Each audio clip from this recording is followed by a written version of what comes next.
Vlada Janeza Janše bo skušala s socialnimi partnerji doseči soglasje o varčevalnih ukrepih, ki naj bi utrdili javne finance in Slovenijo v prihodnjih mesecih in letih popeljali iz gospodarske krize. Že zjutraj so se sešli člani ekonomsko-socialnega sveta. Razpravljali so o vladnem predlogu nacionalnega reformnega programa za letos in prihodnje leto.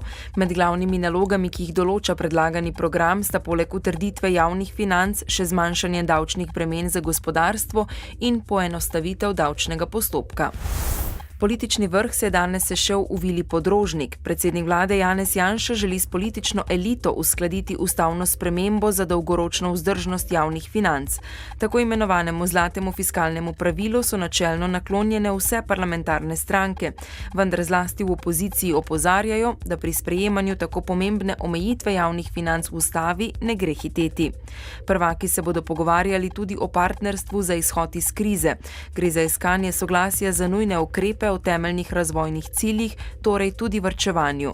Prvaki strank bi morali podpisati tudi protokol o vplivu in odgovornosti, ki predvideva usklajevanje o vladnih ukrepih in pravilih igre delovanja partnerstva. Vlada in sindikati javnega sektorja bodo danes nadaljevali pogajanja in poskušali zbližati stališča glede rezov v plače in druge prejemke javnih uslužbencev, ki jih predlaga vlada.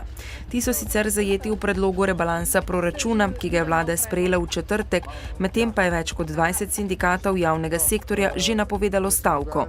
Sindikati javnega sektorja so se tokrat združili in oblikovali eno pogajalsko skupino. Sindikati ponujajo, da plače javnim uslužbencem ostanejo zamrznjene do konca leta, kar bi samo po sebi, kot pravijo, prineslo 200 milijonov evrov. V tem času pa bi lahko vlada oblikovala ukrepe, ki bi vodili k racionalizaciji javnega sektorja, a bi bili sprejemljivejši za ljudi, pravijo sindikati. Na ustanovni seji se bo sešel novi nadzorni svet Mercatorja. Ta po zadnji skupščini delničarjev šteje 9 članov, 6 predstavnikov kapitala in le 3 predstavnike zaposlenih. Nekateri bi za novega predsednika nadzornikov najraje videli nekdanjega gospodarskega ministra Mateja Lahovnika. Ali bodo govorili tudi o novi upravi največjega slovenskega trgovskega podjetja, ni znano. Zdajšnja uprava v odstopu pod vodstvom Žige Debeljaka je namreč svoje delo pripravljena opravljati le še pol leta. Letošnji svetovni dan homeopatije, ki ga obeležujemo danes, je namenjen osveščanju o možnostih tega načina zdravljenja pri neplodnosti. Homeopatija naj bi bila namreč učinkovita metoda zdravljenja neplodnosti pri 80% parov.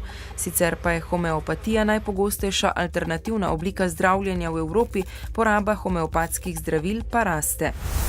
V Mariboru bo od 11. do 22. maja potekala že 8. športna pomlad. Največ pozornosti bosta deležna Tina Ternjak in Aleš Potrč, ki bosta tokrat podirala 3 Guinnessove rekorde na statičnih kolesih. Potrč se bo preizkusil v 240 ur dolgem spinningu, Ternjakova pa bo skušala prekolesariti največ možnih kilometrov v 1 in v 12 urah. Sicer pa bo športna pomlad letos ponudila skoraj 300 različnih športnih, kulturnih in glasbenih dogodkov. Organizatorji pričakujejo več kot 35 tisoč obiskovalcev. Na festivalu bodo tudi letos pobirali dobrodelne prispevke, zbrana sredstva pa bodo podarili dobrodelnemu skladu Darujmo s srcem, iz katerega mestna občina Maribor pomaga socialno ogroženim. Jutri bo v severovzhodni Sloveniji še delno jasno, drugod pa pretežno oblačno. V zahodni in osrednji Sloveniji bo začelo deževati. Padavine se bodo zvečer nekoliko okrepile in v noči na četrtek zajele vso državo. Pihal bo jugozahodni veter, ob morju jugo.